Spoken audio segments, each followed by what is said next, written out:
तो चलिए पहला प्रश्न है,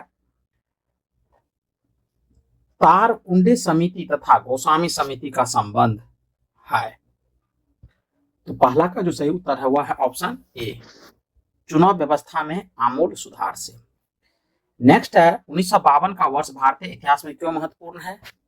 तो दो का सही उत्तर है ऑप्शन डी, लोकसभा का प्रथम आम निर्वाचन हुआ था। नेक्स्ट है, भारत की निर्वाचन पद्धति किस देश की निर्वाचन पद्धति के अनुरूप है? तो तीन का सही उत्तर है ऑप्शन सी, ब्रिटेन के। नेक्स्ट है, प्रत्यक्ष निर्वाचन किसे कहते हैं? तो चार का सही उत्तर है ऑप्शन सी, जनता द्वारा प्रतिनिधि चुनना। नेक्स्ट है, रिटर्निंग अधिकारी कौन होता है? तो पांच का जो सही उत्तर है वह है ऑप्शन डी, पांच का जो सही उत्तर है वह है ऑप्शन डी, वह अधिकारी जो किसी निर्वाचन क्षेत्र में चुनाव के लिए उत्तरदायी होता है और परिणाम की घोषणा करता है उसे रिटर्निंग अधिकारी कहते हैं। नेक्स्ट है, भारतीय संविधान के किस अनुच्छेद में निर्वाचन आयोग के लिए प्रावधान है? तो छह का सही उत्तर है ऑप्शन बी, अनुच्छेद 324। नेक्स्ट है, भारत में निर्वाचन सूची तैयार करने की जिम्मेदारी किसकी है? तो सात का जो सही उत्तर है वह है ऑप्शन ए, निर्वाचन आयोग का। नेक्स्ट है, निर्वाचन आयोग सर्वोच्च न्यायालय, संघ लोक सेवा आयोग, नियंत्रक एवं महालेखा परीक्षक का कार्यकाल जैसी संस्थाओं में कौन सा एक लक्षण समान है? तो आठ का सही उत्तर है ऑप्शन डी, वे संवैधानिक संस्थाएं हैं। नेक्स्ट, निर्वाचन आयोग का चेयरमैन कौन होता है? तो नौ का सही उत्तर है ऑप्शन डी, मुख्य निर्वाचन आयुक्त। नेक्स्ट है, भारत के मुख्य चुनाव आयुक्त की नियुक्ति कौन करता है? तो 10 का सही उत्तर है ऑप्शन सी, राष्ट्रपति करता है। नेक्स्ट है, निर्वाचन आयोग का प्रमुख होता है? तो 11 का सही उत्तर है ऑप्शन डी, मुख्य निर्वाचन आयुक्त। नेक्स्ट है, परिसीमन आयोग का अध्यक्ष होता है? तो 12 का सही उत्तर है ऑप्शन सी, मुख्य चुनाव आयुक्त। नेक्स्ट, संसद द्वारा मुख्य निर्वाचन आयुक्त तथा अन्य निर्वाचन आयुक्त की सेवा शर्तों से संबंधित अधिनियम कब पारित हुआ? तो 13 का सही उत्तर है ऑप्शन डी, 1994 ईस्वी में। नेक्स्ट है, संविधान लागू होने के बाद राष्ट्रपति ने पहली बार कब दो व्यक्तियों को मुख्य निर्वाचन आयुक्त की सहायता के लिए निर्वाचन आयुक्त के पद पर नियुक्त किया? तो 14 का सही उत्तर है ऑप्शन डी, 1889 ईस्वी में। नेक्स्ट, निर्वाचन आयोग की सहायता के लिए लोकसभा या राज्य विधानमंडल के साधारण निर्वाचन के पहले प्रादेशिक निर्वाचन आयुक्त की नियुक्ति करने का अधिकार किसे प्राप्त है? तो 15 का सही उत्तर है ऑप्शन ए, राष्ट्रपति को। नेक्स्ट, निम्नलिखित में से कौन मतदाता सूची को अद्यतन बनाकर तैयार रखता है? तो 16 का सही उत्तर है ऑप्शन डी, निर्वाचन आयोग। नेक्स्ट, भारत के विभिन्न राजनीतिक दलों को राष्ट्रीय या क्षेत्रीय दल का दर्जा देने का अधिकार किसको है? तो 17 का सही उत्तर है ऑप्शन सी, चुनाव आयोग को। नेक्स्ट, निर्वाचन आयोग निम्न में से किन निर्वाचकों के लिए अधीक्षण, निर्देशन और नियंत्रण का कार्य करती है? तो 18 का जो सही उत्तर है वह है ऑप्शन डी, इनमें से सभी, यानी राष्ट्रपति का चुनाव, उपराष्ट्रपति का चुनाव और लोकसभा का चुनाव। नेक्स्ट है, भारत के निर्वाचन आयोग के कार्य हैं? तो 19 का सही उत्तर है ऑप्शन बी, 1, 2, 4, यानी संसद एवं राज्य विधानमंडलों के सभी चुनाव कराना। दूसरा, राष्ट्रपति और उपराष्ट्रपति के लिए चुनाव कराना। और चौथा है, निर्वाचन सूचियां तैयार कराने के कार्य का निरीक्षण, निर्देशन एवं नियंत्रण करना। नेक्स्ट, उपचुनाव कराया जाता है? तो 20 का जो सही उत्तर है वह है ऑप्शन डी, कभी भी। मध्यावधि चुनाव कब कराया जाता है? तो 21 का सही उत्तर है ऑप्शन ए, समय के पूर्ण होने से पहले ही, जब लोकसभा भंग हो जाए तब मध्यावधि चुनाव कराया जाता है। नेक्स्ट, भारत में स्वतंत्रता के बाद प्रथम आम चुनाव कब संपन्न कराए गए? तो 22 का सही उत्तर है ऑप्शन डी, 1952 में। नेक्स्ट, भारत का चुनाव आयोग पहली बार कब बहु सदस्य निकाय बन गया था?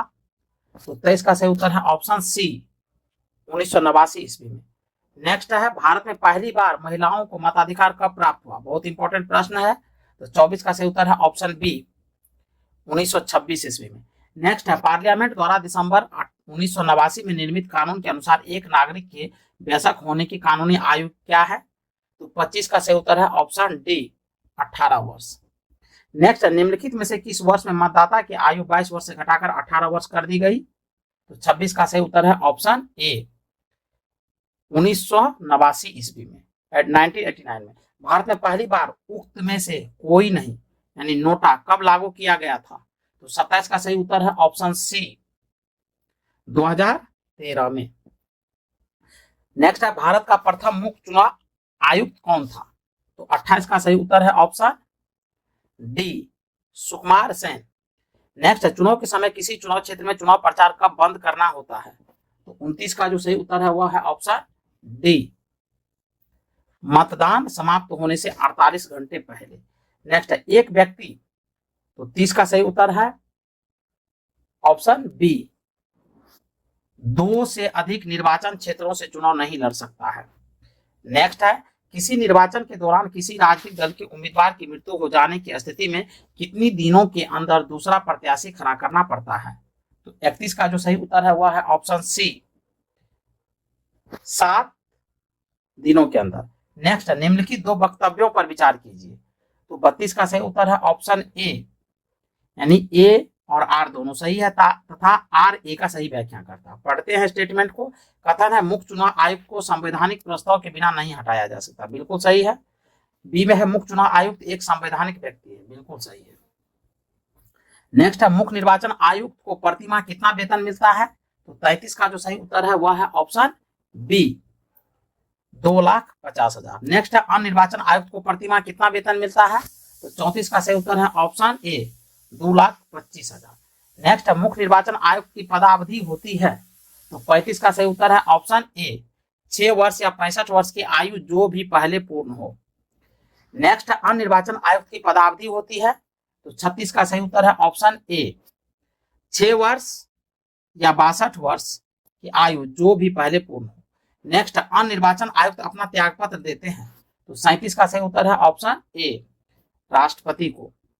नेक्स्ट है चुनाव आयोग के निम्नलिखित कार्यों पर विचार कीजिए। 38 का सही उत्तर है ऑप्शन ए, 1, 2, 3 स्वतंत्र या निष्पक्ष चुनाव का अधीक्षण, निर्देशन तथा संचालन। दूसरा है संसद, राज्यों की विधायिकाओं, राष्ट्रपति तथा उपराष्ट्रपति के चुनाव की निर्वाचक नामावली तैयार करना। और तीसरा है चुनाव लड़ने वाले व्यक्तियों तथा राजनीतिक दलों को चुनाव चिन्ह देना तथा राजनीतिक दलों को मान्यता देना। आगे बढ़ते हैं। भारत के संदर्भ में निम्नलिखित कथनों पर विचार कीजिए। 39 का सही उत्तर है ऑप्शन बी, यानी 2 और 3। दूसरा है मुख्य चुनाव आयुक्त वही वेतन पाने का हकदार है जितना उच्चतम न्यायालय के न्यायाधीश को दिया जाता है। तीसरा है मुख्य चुनाव आयुक्त को उच्चतम न्यायालय के किसी न्यायाधीश को हटाने के तरीके और कारणों के अतिरिक्त किसी अन्य तरीके और कारण से उनके पद से नहीं हटाया जा सकता। तो दूसरा और तीसरा जो स्टेटमेंट है वो क्या है? सही है। चलिए आगे बढ़ते हैं। दिनेश गोस्वामी समिति ने सिफारिश की थी? तो 40 का सही उत्तर है ऑप्शन सी, लोकसभा के चुनाव की सरकारी निधियन की। नेक्स्ट है दिनेश गोस्वामी समिति का संबंध था? तो 41 का सही उत्तर है ऑप्शन बी, निर्वाचन सुधारों से। नेक्स्ट है मुख्य निर्वाचन आयुक्त के संबंध में क्या सही है? तो 42 का सही उत्तर है ऑप्शन बी, 1, 2, 3 सही है। तो एक में है इसकी नियुक्ति राष्ट्रपति करता है। दूसरा है इसको सर्वोच्च न्यायालय के न्यायाधीश की भांति पदच्युत किया जा सकता है। और तीसरा है वह राष्ट्रपति, उपराष्ट्रपति, संसद व विधानमंडल सदस्यों का चुनाव करता है। नेक्स्ट है मुख्य चुनाव आयुक्त को पदच्युत किया जा सकता है, यानी पद से हटाया जा सकता है। तो 43 का सही उत्तर है ऑप्शन डी, संसद के दोनों सदनों के सदस्यों के 2/3 बहुमत से प्रमाणित कदाचार के आधार पर। नेक्स्ट निम्नलिखित में से किसका संबंध चुनाव आयोग से नहीं है? तो 44 का सही उत्तर है ऑप्शन सी, चुनाव की वैधता का निपटारा करना। नेक्स्ट भारत के निर्वाचन आयोग की निम्नलिखित में से कौन से कृत्य हैं? तो 45 का सही उत्तर है ऑप्शन डी, कोई नहीं, यानी लोकसभा के अध्यक्ष और उपाध्यक्ष तथा राज्यसभा के उपसभापति के पदों के लिए निर्वाचन कराना, बिल्कुल गलत है। नगर पालिका तथा नगर निगम के लिए निर्वाचन कराना, यह भी गलत है। निर्वाचन से उत्पन्न सभी संदेहों और विवादों का निर्णय करना, बिल्कुल गलत है, यानी कोई नहीं। चलिए आगे बढ़ते हैं। क्वेश्चन नंबर 46, निम्न कथनों पर विचार कीजिए। तो 46 का जो सही उत्तर है वह है ऑप्शन बी, 46 का सही है बी, यानी 1 और 2। तो एक में दिया है कि भारत निर्वाचन आयोग के मुख्य निर्वाचन आयुक्त को उच्चतम न्यायालय के न्यायाधीश के वेतन के बराबर वेतन का संदाय किया जाता है।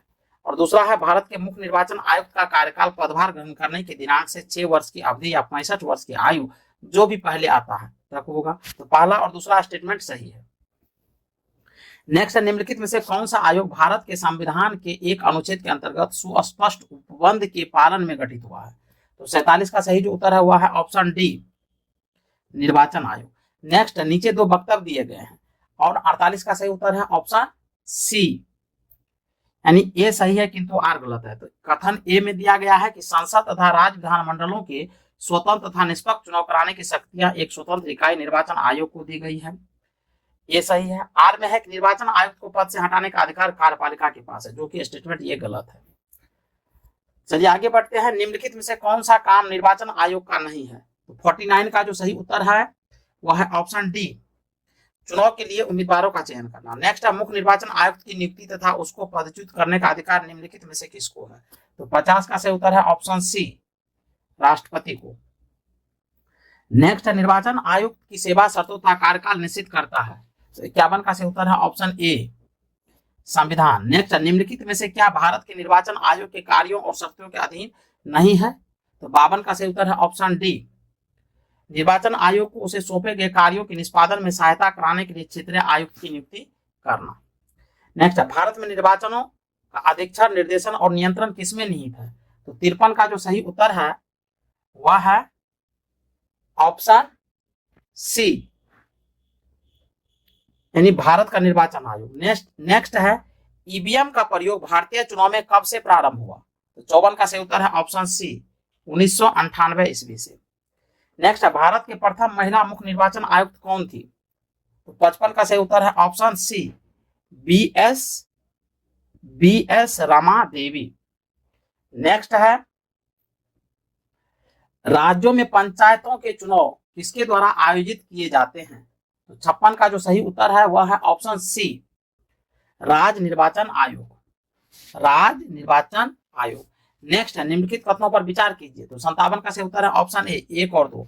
एक में भारत के निर्वाचन आयोग के मुख्य निर्वाचन आयुक्त को उच्चतम न्यायालय के न्यायाधीश के वेतन के बराबर वेतन का संदेह किया जाता है, और दूसरा है भारत के निर्वाचन आयोग के मुख्य निर्वाचन आयुक्त का कार्यकाल पद ग्रहण करने की तारीख से 6 वर्ष की अवधि या 65 वर्ष की आयु जो भी पहले आता है तब होगा।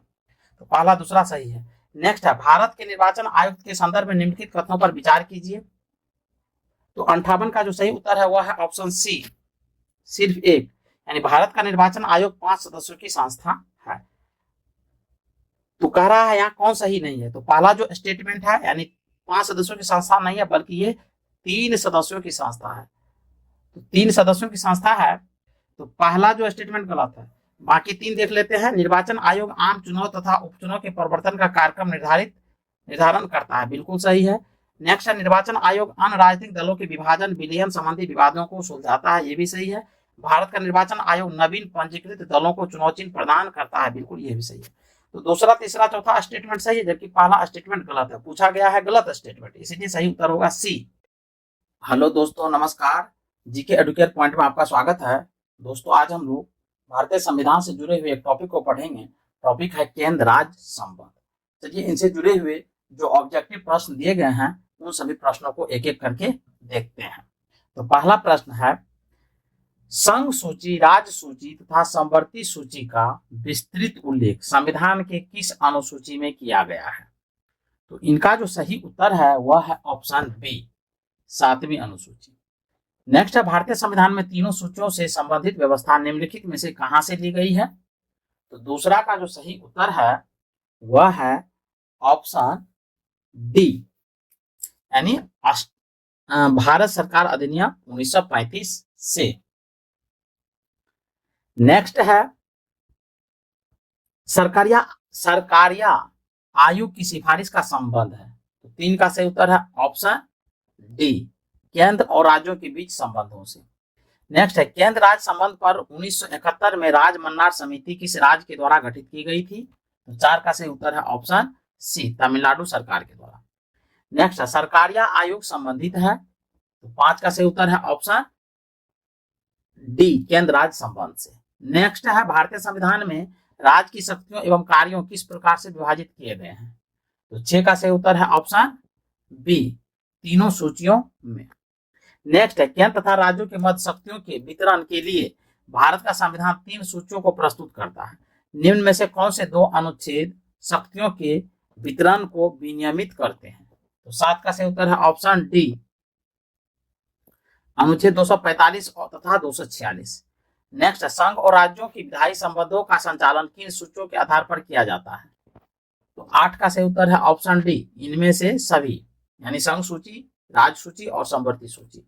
नेक्स्ट, भारतीय संविधान में केंद्र और राज्य सरकारों के कार्य क्षेत्र को संघ सूची, राज्य सूची और समवर्ती सूची द्वारा स्पष्ट किया गया है।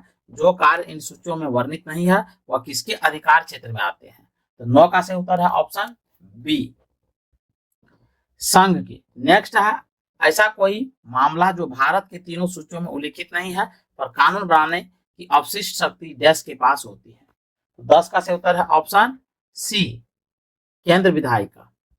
नेक्स्ट है, निम्न में से कौन सा कथन सही है? तो 11 का सही उत्तर है ऑप्शन डी, उपर्युक्त सभी, यानी संघ सूची के विषय पर विधि निर्माण का अन्य अधिकार संसद को प्राप्त है।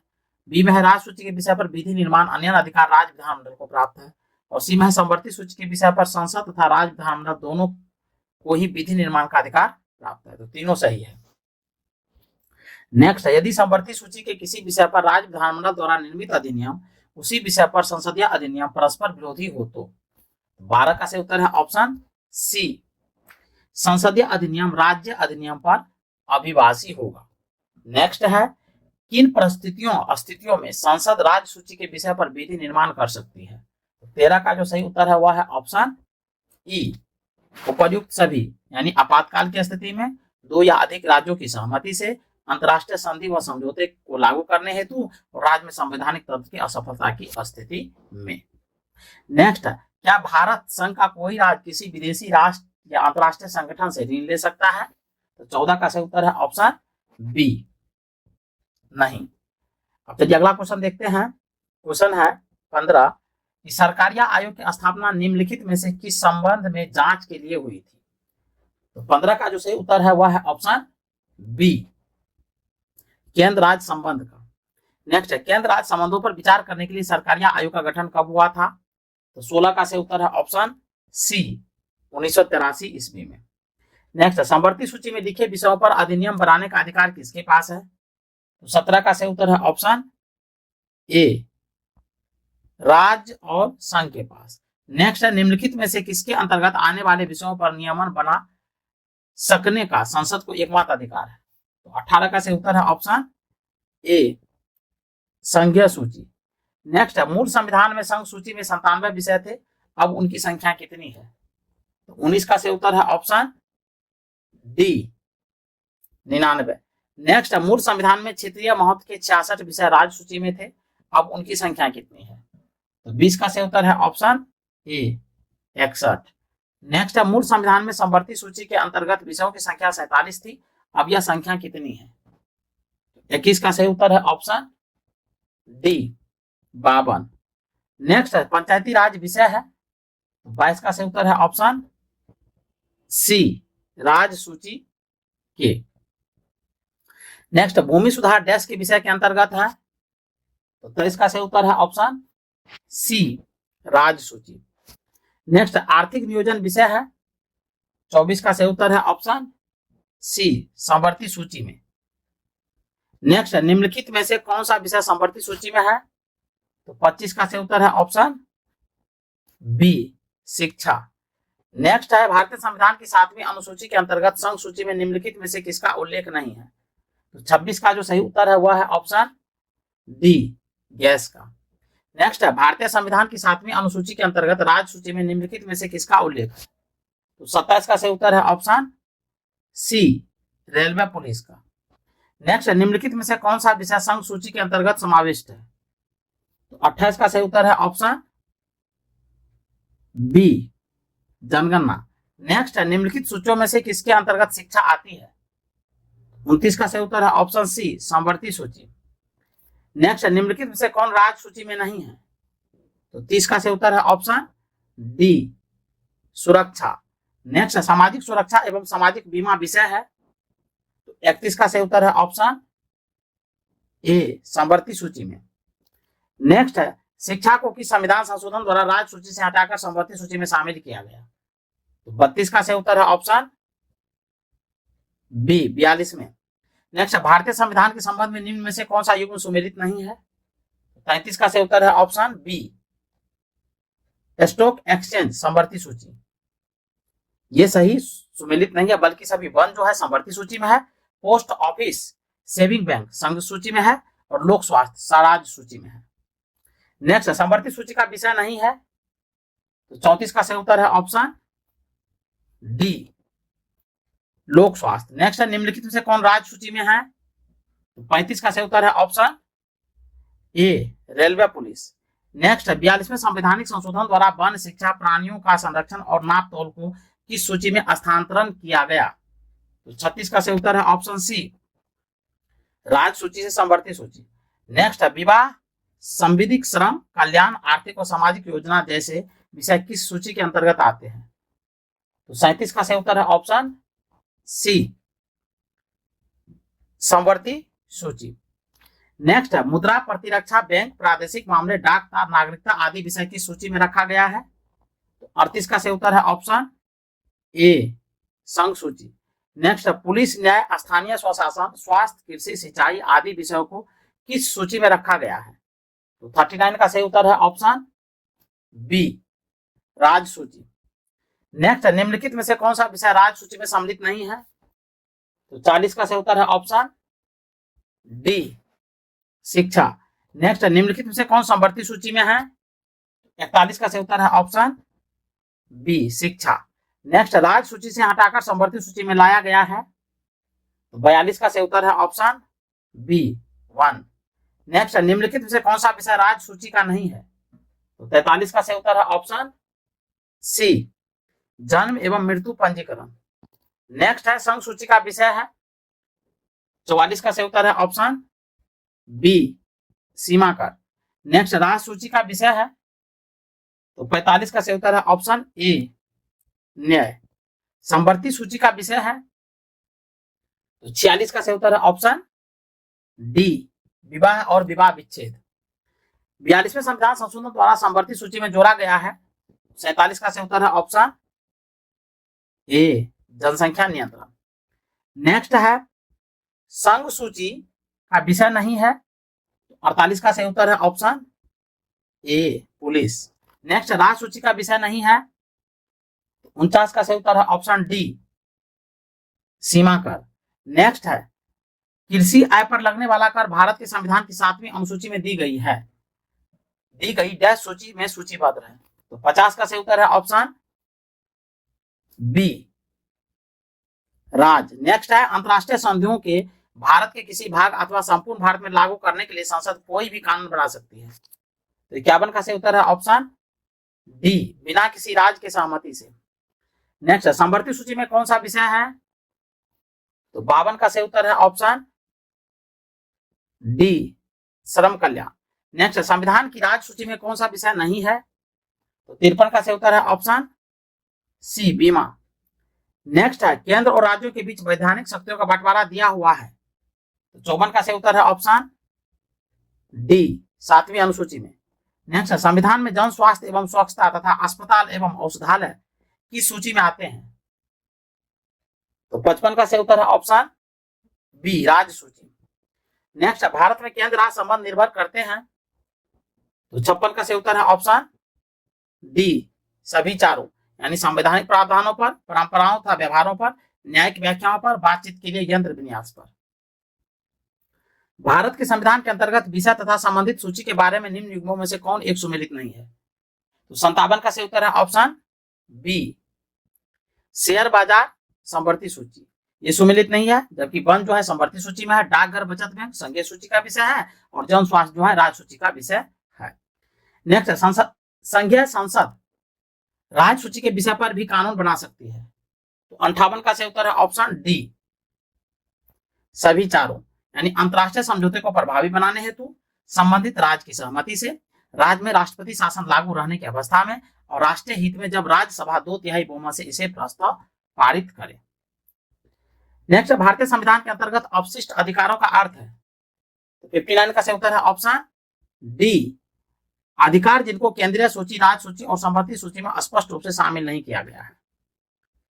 नेक्स्ट, केंद्र राज्य संबंध में विवाद का एक कारण रहा है? तो 60 का सही उत्तर है ऑप्शन सी, राज्यपाल का पद। नेक्स्ट है, निम्न में से कौन सा आयोग केंद्र राज्य संबंधों पर गौर करने के लिए नहीं बनाया गया था? तो 61 का सही उत्तर है ऑप्शन सी, सोली सेरा बाजी आयोग। नेक्स्ट है, रेलवे भारत के संविधान में कौन सी लिस्ट सूची में आता है? तो 62 का सही उत्तर है ऑप्शन बी, केंद्रीय सूची। नेक्स्ट है, केंद्र राज्य संबंधों पर एम पुंची आयोग ने संघ कार्यपालिका के विचारार्थ आरक्षित विधेयक को कितनी समयावधि के भीतर निपटाने की सिफारिश की है? तो 63 का सही उत्तर है ऑप्शन बी, 6 माह। सरकारिया आयोग ने अपनी रिपोर्ट कब प्रस्तुत की थी? 64 का सही उत्तर है ऑप्शन सी, 1988 में। नेक्स्ट, संविधान के किस अनुच्छेद के तहत राष्ट्र कल्याण के लिए राज्य सूची में समाविष्ट किसी विषय से संबंधित मामले में संसद कानून बना सकती है?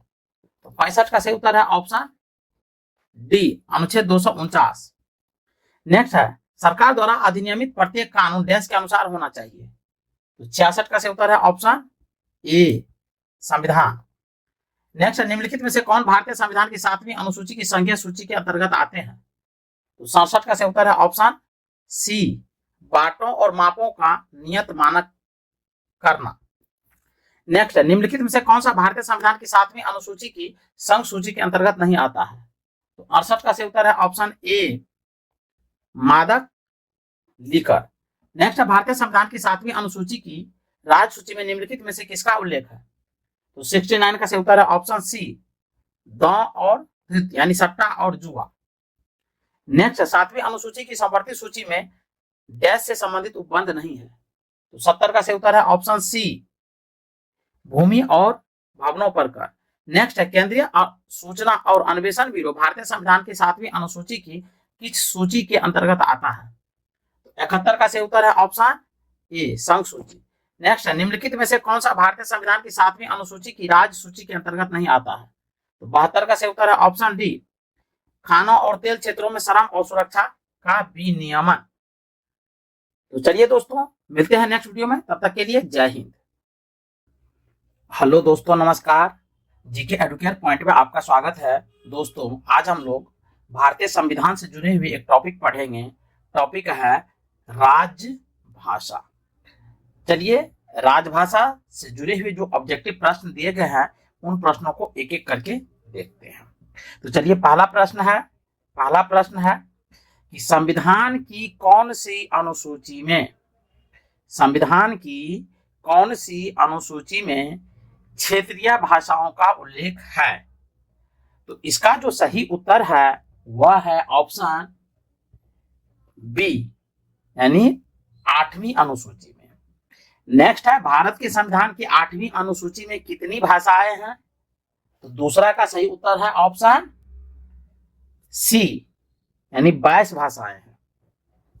नेक्स्ट है, भारतीय संविधान में किन अनुच्छेदों में राजभाषा संबंधी प्रावधानों का उल्लेख है? तो 3 का सही उत्तर है ऑप्शन ए, 343 से लेकर 351 तक। आगे बढ़ते हैं। नेक्स्ट है, भारत की राजभाषा है। तो भारत की जो राजभाषा है, 4 का सही उत्तर है ऑप्शन ए, यानी हिंदी। नेक्स्ट है, भारतीय संघ की आधिकारिक भाषा के रूप में संविधान द्वारा किसे मान्यता प्राप्त है? तो 5 का सही उत्तर है ऑप्शन बी, हिंदी को। नेक्स्ट है, संविधान के किस अनुच्छेद के अंतर्गत हिंदी को राजभाषा के रूप में दर्जा प्रदान किया गया है? तो 6 का सही उत्तर है ऑप्शन सी, अनुच्छेद 343 का आई, यानी पहला। नेक्स्ट है, हिंदी देश की राष्ट्रभाषा है, लेकिन शासकीय प्रयोजन के लिए अंग्रेजी भाषा के प्रयोग को कब तक करने की अनुमति प्रदान की गई है? तो 7 का जो सही उत्तर है वह है ऑप्शन डी, अनिश्चित काल के लिए। नेक्स्ट है, किसी भाषा को किसी राज्य की राजभाषा के रूप में अंगीकार करने का अधिकार किसे है? तो 8 का जो सही उत्तर है वह है ऑप्शन सी, राज्य विधानमंडल को। नेक्स्ट है, संविधान की 8वीं अनुसूची में सम्मिलित भाषाओं में निम्नलिखित में से कौन सी भाषा बोलने वाले सर्वाधिक हैं? तो 9 का जो सही उत्तर है वह है ऑप्शन ए, बांग्ला। नेक्स्ट है, संविधान की 8वीं अनुसूची में सूचीबद्ध निम्नोक्त में से कौन सी एक किसी राज्य की राजभाषा है। तो 10 का सही उत्तर है ऑप्शन बी उर्दू। नेक्स्ट है, निम्नलिखित में से किस राज्य केंद्र शासित प्रदेश ने उर्दू को राजकाज की भाषा के रूप में अंगीकार किया है? तो 11 का सही उत्तर है option B Jammu Kashmir. Next है, निम्नलिखित में से कौन सी भाषा संविधान के 8वीं अनुसूची में नहीं है? तो 12 का सही उत्तर है ऑप्शन डी भोजपुरी।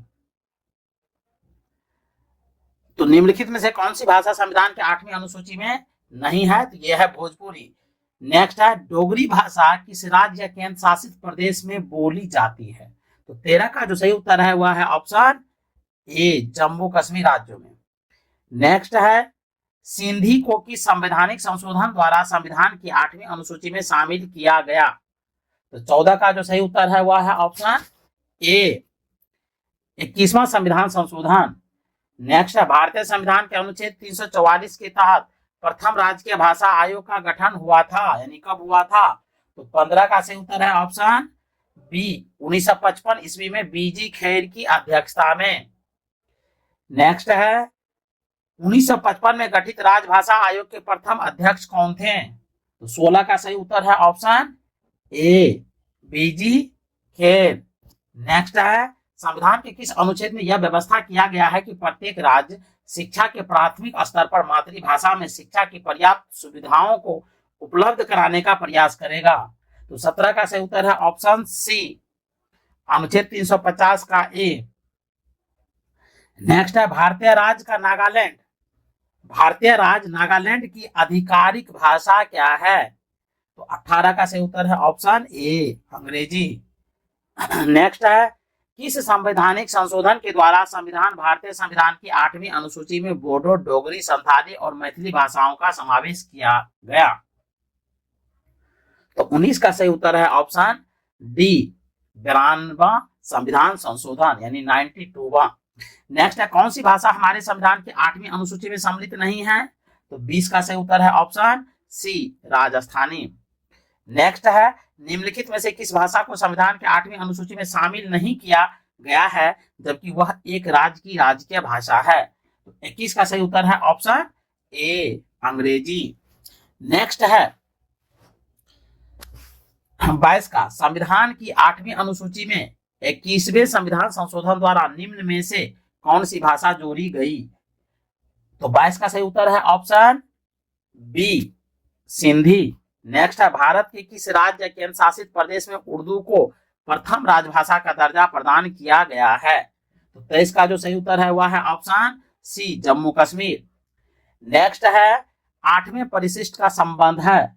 24 का सही उत्तर है ऑप्शन ए भाषा से। नेक्स्ट है, भारतीय संविधान में कितनी भाषाएं क्षेत्रीय भाषाओं के रूप में मान्यता प्राप्त हैं? तो 25 का सही उत्तर है ऑप्शन डी यानी 22। नेक्स्ट है, भारतीय संविधान की 8वीं अनुसूची में कौन सी भाषा वर्ष 2023 में जोड़ी गई? तो 26 का सही उत्तर है ऑप्शन डी संथाली। अब देखिए नेक्स्ट है, निम्नलिखित में से कौन सी भाषा भारतीय संविधान के 8वीं अनुसूची में उल्लेखित नहीं है? तो 27 का जो सही उत्तर है वह है ऑप्शन सी अंग्रेजी। नेक्स्ट है, भारतीय संविधान की 21वें संशोधन में कोंकणी, मणिपुरी और नेपाली भाषाओं को 8वीं अनुसूची में शामिल किया गया है? तो 28 का सही उत्तर है ऑप्शन सी 8वीं। तो दोस्तों आज के लिए बस इतना ही, मिलते हैं नए वीडियो के साथ, तब तक के लिए जय हिंद। टॉपिक है आपात उपबंध। चलिए इनसे जुड़े हुए जो ऑब्जेक्टिव प्रश्न दिए गए हैं उन प्रश्नों को एक एक करके देखते हैं। तो चलिए शुरू करते हैं। टॉपिक है आपात उपबंध। इसका पहला प्रश्न है कि भारतीय संविधान के अंतर्गत कितने प्रकार का आपातकाल होता है? तो इसका जो सही उत्तर है वह है ऑप्शन सी यानी भारतीय संविधान के अंतर्गत 3 प्रकार के आपातकाल का वर्णन है और ये तीनों आपात है आर्टिकल 352, आर्टिकल 356, आर्टिकल 360। तो याद रखेंगे। नेक्स्ट है, भारत का राष्ट्रपति किस प्रकार के आपातकाल की उद्घोषणा कर सकता है? तो भारत का जो राष्ट्रपति है वो किस प्रकार के आपातकाल की उद्घोषणा कर सकता है? तो इसका जो सही उत्तर है वह है ऑप्शन डी यानी इनमें से सभी। एक तो राष्ट्रीय आपातकाल की घोषणा कर सकता है, राज्य संवैधानिक आपातकाल की घोषणा कर सकता है और द्वितीय आपातकाल की घोषणा कर सकता है। संविधान के किस अनुच्छेद के तहत राष्ट्रीय आपातकाल की घोषणा राष्ट्रपति करता है? तो 3 का से उत्तर है ऑप्शन ए, अनुच्छेद 352 के तहत ही राष्ट्रीय आपातकाल की घोषणा की जाती है। नेक्स्ट, अब तक कितनी बार राष्ट्रीय आपातकाल की घोषणा राष्ट्रपति द्वारा की जा चुकी है? तो 4 का से उत्तर है ऑप्शन बी, 3 बार। नेक्स्ट, राष्ट्रपति राष्ट्रीय आपातकाल की उद्घोषणा किन परिस्थितियों में कर सकता है? तो 5 का से उत्तर है ऑप्शन डी, इनमें से सभी। युद्ध होगा उस स्थिति में, बाह्य आक्रमण होगा तब, और सशस्त्र विद्रोह होगा तब। नेक्स्ट है, बाह्य आक्रमण के आधार पर अब तक राष्ट्रपति ने कितनी बार राष्ट्रीय आपातकाल की उद्घोषणा की है? तो 6 का जो सही उत्तर है वह है ऑप्शन बी, यानी 2 बार। नेक्स्ट है, आंतरिक अशांति के आधार पर अब तक कितनी बार राष्ट्रीय आपातकाल की उद्घोषणा राष्ट्रपति द्वारा की गई है? तो 7 का जो सही उत्तर है वह है ऑप्शन ए, यानी 1 बार किया गया है। नेक्स्ट है, देश में पहली बार राष्ट्रीय आपातकाल की घोषणा कब की गई? तो 8 का जो सही उत्तर है वह है ऑप्शन ए, 26 अक्टूबर 1962 को, क्योंकि इस समय भारत के ऊपर चीन का आक्रमण हुआ था, तो भारत चीन युद्ध के समय किया गया था। नेक्स्ट, देश में दूसरी बार राष्ट्रीय आपातकाल की घोषणा कब की गई थी? तो 9 का सही उत्तर है ऑप्शन सी, 3 दिसंबर 1971। नेक्स्ट है, यानी भारत पाकिस्तान युद्ध के समय। नेक्स्ट है कि राष्ट्रपति ने तीसरी बार राष्ट्रीय आपातकाल की घोषणा कब की है? तो 10 का सही उत्तर है ऑप्शन सी, यानी 26 जून 1975। इंदिरा गांधी की सरकार ने किया था, इमरजेंसी लगाया था, 352 लगाया था। नेक्स्ट, तीसरी बार राष्ट्रीय आपातकाल की घोषणा राष्ट्रपति ने किस आधार पर की थी? तो 11 का सही उत्तर है ऑप्शन सी, आंतरिक अशांति के आधार पर किया था, क्योंकि इंदिरा गांधी सरकार के खिलाफ देश में अशांति फैल गई थी और उस सरकार को हटाने के लिए पूरे देश में छात्र आंदोलन प्रारंभ था, और जो आंदोलन बिहार से शुरू हुआ था और जेपी आंदोलन के नाम से भी जाने जाते हैं। नेक्स्ट, प्रथम राष्ट्रीय आपातकाल की घोषणा के समय देश के राष्ट्रपति कौन थे? तो 12 का सही उत्तर है option B, doctor S Radhakrishnan. Next, द्वितीय राष्ट्रीय आपातकाल की उद्घोषणा के समय देश के राष्ट्रपति थे? तो 13 का सही उत्तर है ऑप्शन सी, बीबी गिरी। नेक्स्ट, 1975 में तीसरी राष्ट्रीय आपातकाल की उद्घोषणा किसने की? तो 14 का सही उत्तर है option D, Fakhruddin Ali Ahmed. Next, 1975 के राष्ट्रीय आपातकाल की घोषणा के संबंध में कौन सा कथन सही है? 15 का जो सही उत्तर है वह है ऑप्शन डी, मंत्रिमंडल के अनुमोदन के पूर्व ही प्रधानमंत्री की सिफारिश पर राष्ट्रपति ने यह उद्घोषणा की है। नेक्स्ट, 14वें संवैधानिक संशोधन अधिनियम 1978 ने अनुच्छेद 352 में किस शब्द के स्थान पर सशस्त्र विद्रोह शब्द रखे गए हैं? तो 16 का जो सही उत्तर है वह है ऑप्शन ए, आंतरिक अशांति की जगह पर बाद में क्या किया गया? सशस्त्र विद्रोह शब्द को जोड़ा गया। यानी अब भारत के राष्ट्रपति आंतरिक अशांति के आधार पर आर्टिकल 352 को इम्प्लीमेंट नहीं कर सकता है, केवल वह सशस्त्र विद्रोह और युद्ध की स्थिति में ही ऐसा कर सकता है। नेक्स्ट, राष्ट्रीय आपातकाल की उद्घोषणा को संसद के समक्ष उसकी स्वीकृति हेतु रखा जाना आवश्यक है। तो 17 का जो सही उत्तर है वह है ऑप्शन ए, 1 माह के अंदर। नेक्स्ट, राष्ट्रीय आपातकाल की अधिकतम अवधि की सीमा क्या है? तो 18 का सही उत्तर है ऑप्शन डी, कोई समय सीमा नहीं है, यानी संसद जब चाहे उनको बढ़ाते रहेंगे। नेक्स्ट, राष्ट्रपति राष्ट्रीय आपातकाल की उद्घोषणा कर सकता है तब, 19 का सही उत्तर है ऑप्शन सी, उन्हें ऐसा करने के लिए केंद्रीय कैबिनेट की लिखित निर्णय जब प्राप्त हो जाए। यानी राष्ट्रीय आपातकाल की उद्घोषणा राष्ट्रपति तब कर सकता है जब मंत्रिमंडल के द्वारा या मंत्री परिषद के द्वारा लिखित सूचनाओं से प्राप्त हो जाता है। नेक्स्ट, राष्ट्रीय आपातकाल की उद्घोषणा का स्वतः प्रभाव होता है। तो 20 का सही उत्तर है ऑप्शन बी, अनुच्छेद 20-21 के अंतर्गत प्राप्त मूल अधिकारों को छोड़कर शेष सभी मूल अधिकार का निलंबन। जब राष्ट्रीय आपात यानी अनुच्छेद 352 इंप्लीमेंट होता है तो आर्टिकल 20 और 21 का निलंबन नहीं होता है, यानी वो प्रभावहीन नहीं होते हैं। बाकी जितने भी मौलिक अधिकार है जो 12 से 35 में दिए गए हैं सारे प्रभावहीन हो जाते हैं। राष्ट्रीय आपातकाल में संविधान की संख्या प्राकृतिक का क्या होता है? 21 का जो सही उत्तर है वह है ऑप्शन सी, वैसा ही बना रहता है या वैसा ही बनी रहती है। 44वें संविधान संशोधन के पश्चात राष्ट्रपति को निम्नलिखित परिस्थितियों में राष्ट्रीय आपातकाल घोषित करने का अधिकार प्राप्त है। तो 22 का सही उत्तर है ऑप्शन बी, युद्ध, बाह्य आक्रमण या सशस्त्र विद्रोह से उत्पन्न परिस्थिति। नेक्स्ट, राष्ट्रपति राष्ट्रीय आपातकाल की घोषणा कर सकता है। तो 23 का सही उत्तर है ऑप्शन डी, ऊपर वर्णित सभी कारणों के आधार पर। नेक्स्ट है, भारतीय संविधान के अनुच्छेद 352 के अनुसार राष्ट्रीय आपात की घोषणा निम्नलिखित में से किन परिस्थितियों में की जा सकती है? तो 24 का सही उत्तर है ऑप्शन डी, युद्ध, बाह्य आक्रमण और सशस्त्र विद्रोह के आधार पर राष्ट्रीय आपातकाल यानी अनुच्छेद 352 लगाया जा सकता है। नेक्स्ट, संसद के दोनों सदनों के कितने दिनों के अंदर युद्ध अथवा बाहरी आक्रमण के कारण उत्पन्न आपातकालीन स्थिति की घोषणा करने की मंजूरी देनी चाहिए। तो 25 का जो सही उत्तर है वह ऑप्शन बी, 1 महीने के अंदर, 1 महीने के अंदर संसद की मंजूरी आवश्यक है। नेक्स्ट है, युद्ध या बाह्य आक्रमण के कारण की गई आपातकाल की घोषणा का संसद द्वारा अनुमोदन होना चाहिए। तो 26 का सही उत्तर है ऑप्शन ए, 1 महीने के अंदर होना आवश्यक है। नेक्स्ट, संविधान के किस अनुच्छेद के तहत राज्यों में संवैधानिक तंत्र के विफल होने पर राष्ट्रपति शासन लागू किया जाता है? तो 27 का जो सही उत्तर है वह ऑप्शन डी, यानी अनुच्छेद 354 के तहत। नेक्स्ट है, किसी राज्य में राष्ट्रपति शासन की उद्घोषणा किसी व्यक्ति के प्रतिवेदन मिलने पर राष्ट्रपति करता है? तो 28 का सही उत्तर है ऑप्शन ए। 27 का सही उत्तर है संविधान। 27 का क्वेश्चन फिर से पढ़ लेते हैं कि संविधान के किस अनुच्छेद के तहत राज्यों में संवैधानिक तंत्र के विफल होने पर राष्ट्रपति शासन लागू किया जा सकता है? तो 27 का जो सही उत्तर है वह है ऑप्शन, 27 का सही उत्तर है ऑप्शन डी, यानी अनुच्छेद 356। तो राष्ट्रपति शासन का जो उल्लेख है वह है आर्टिकल 356 में। नेक्स्ट है, किसी राज्य में राष्ट्रपति शासन की उद्घोषणा किसी व्यक्ति के प्रतिवेदन मिलने पर राष्ट्रपति करता है? तो 28 का सही उत्तर है ऑप्शन ए, राज्य के राज्यपाल। नेक्स्ट, राज्य में राष्ट्रपति शासन से तात्पर्य राज्य में किसके शासन से है? तो 29 का जो सही उत्तर है वह है ऑप्शन डी, राज्य के राज्यपाल की। नेक्स्ट, राष्ट्रपति द्वारा राज्यों में राष्ट्रपति शासन उद्घोषणा के कितने दिनों के भीतर संसद की स्वीकृति आवश्यक है? तो 30 का सही उत्तर है ऑप्शन बी, यानी 2 माह। नेक्स्ट है, किसी राज्य में समानतः किसके परामर्श से राष्ट्रपति शासन लागू किया जाता है? 31 का सही उत्तर है ऑप्शन ए, राज्यपाल। नेक्स्ट है, किसी राज्य में राष्ट्रपति शासन की प्रारंभिक अवधि कितनी होती है? तो 32 का सही उत्तर है ऑप्शन सी, यानी 6 माह। नेक्स्ट, राष्ट्रपति शासन किसी भी परिस्थिति में 1 वर्ष से अधिक समय तक लागू नहीं हो सकता, परंतु यह अवधि 3 वर्ष तक बढ़ाई जा सकती है यदि। तो 33 का सही उत्तर है ऑप्शन सी, यदि चुनाव आयोग घोषणा करे कि परिस्थितियां चुनाव योग्य नहीं है।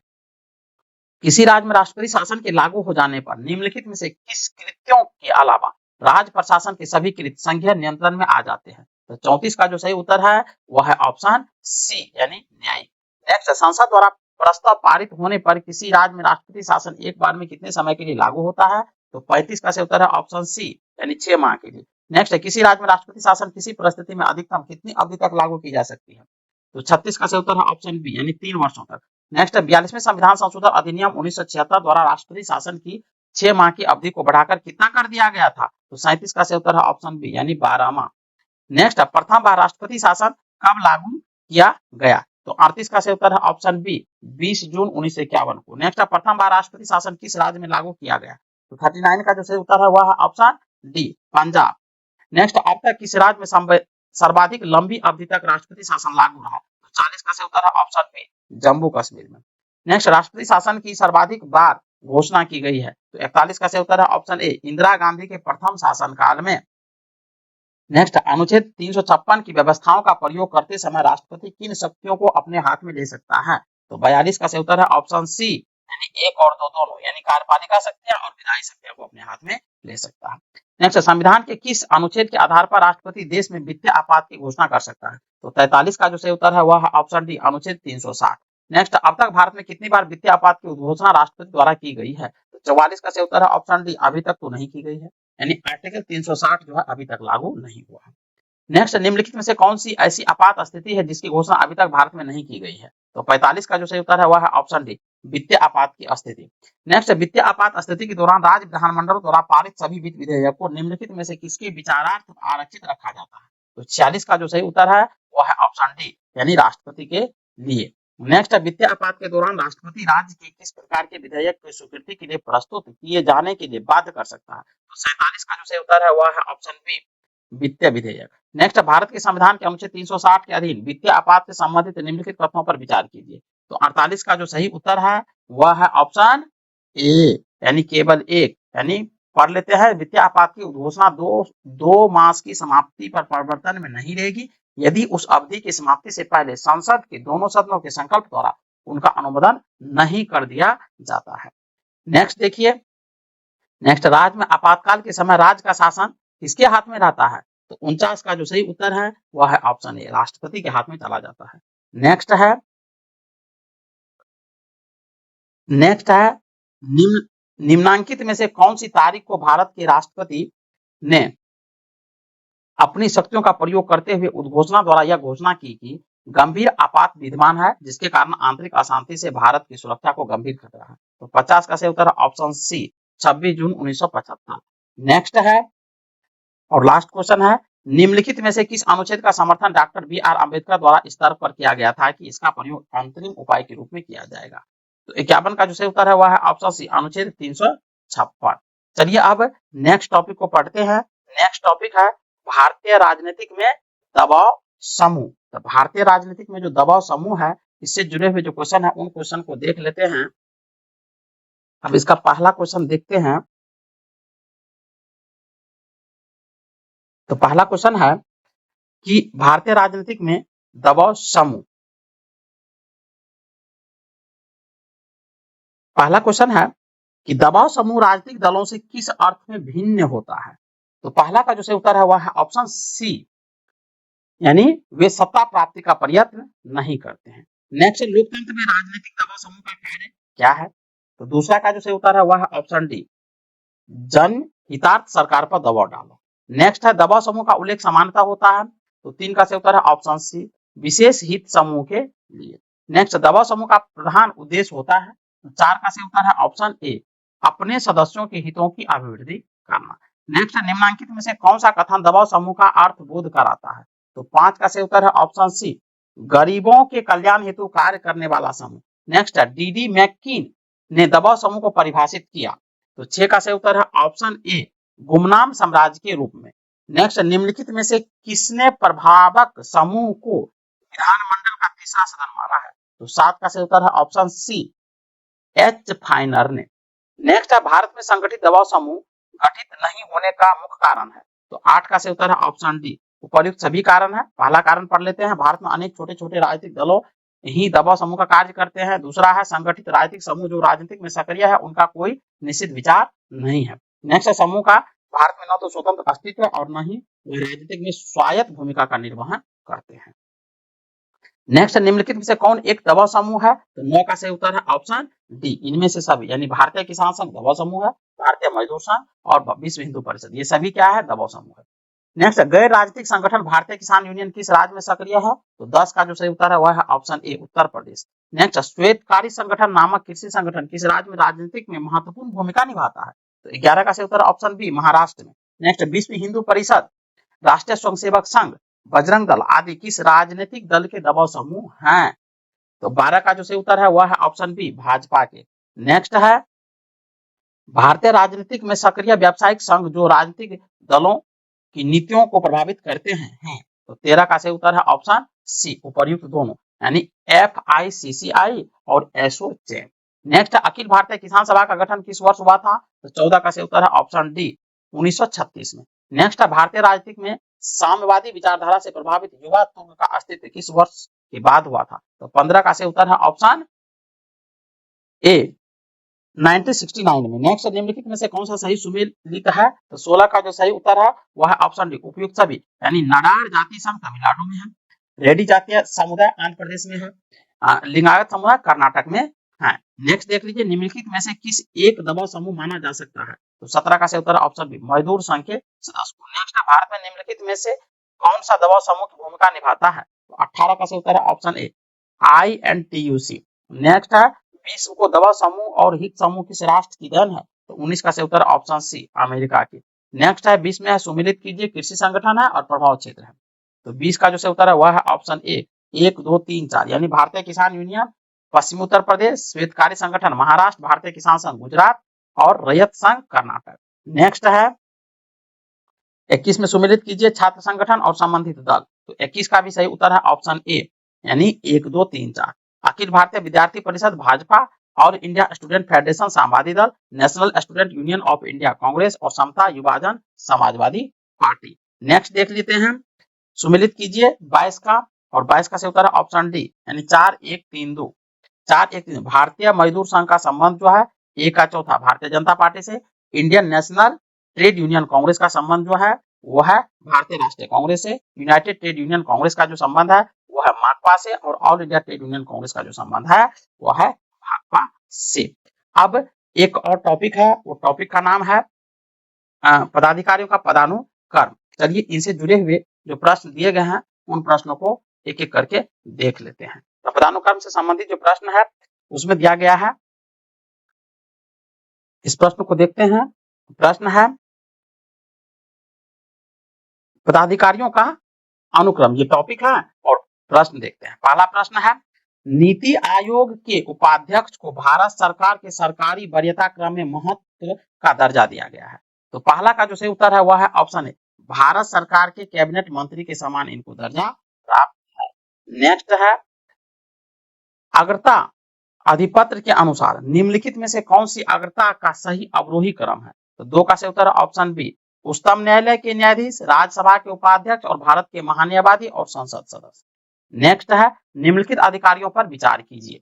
तो तीन का सही उत्तर है ऑप्शन बी, 4-3-2-1। तो 4-3 भारत का मुख्य न्यायाधीश, उसके बाद होगा संघीय मंत्रिमंडल का सदस्य, उसके बाद होगा मुख्य निर्वाचन आयोग और उसके बाद होगा मंत्रिमंडलीय सचिव। नेक्स्ट देखिए, भारतीय संविधान में निम्नलिखित पदों का कौन सा अनुक्रम सही है?